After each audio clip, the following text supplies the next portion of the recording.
are this is where history comes in CBT. This is where, growing up, we learn things from our parents, we learn things about the world that we live in, and we end up developing global and pretty rigid, overgeneralized thoughts.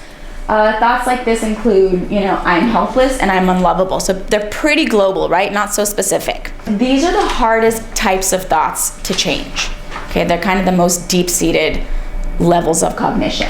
Second level is the intermediate beliefs. Now, these intermediate beliefs come from core beliefs, okay? There's a little bit more wiggle room. We can do a little bit more work around these. They're not so rigid, but they're a little bit more rigid than the automatic thoughts. Intermediate beliefs, attitudes, rules, and assumptions. So attitudes could be judgments. For instance, being weak is bad, or asking for help is a weakness. Rules, I should be able to handle everything. I should never have to ask for help. Assumptions, if I succeed in school, people will respect me.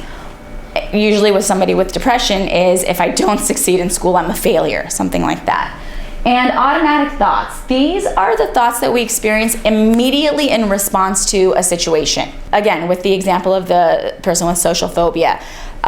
Meet somebody, they're gonna hate me. They hate me, they don't respect me. Look, they're not even looking away, that means they don't like me. Okay, so it's very specific to the situation that just took place. This is the cognitive conceptualization of clients. We have core beliefs that develop very early on, and then they kind of trickle down to the intermediate beliefs that we develop, and then the automatic thoughts. Now what happens is a situation takes place, we have an automatic thought that's based on our intermediate beliefs, which are based on our core beliefs, and then we have an emotion and a behavior. Okay, and then the cycle begins from there.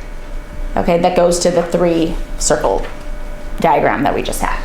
And in CBT, when we're doing individual CBT, we very often use that conceptualization, and we actually put it down on paper. We type it out, and we have a session that we go over this whole diagram with our clients to check in with them and really work with them collaboratively and say, this is what I've noticed, this is what I've learned from you in our first 3 or 4 sessions. I just wanted to check it out with you because this is what we'll be working off of. Does this fit?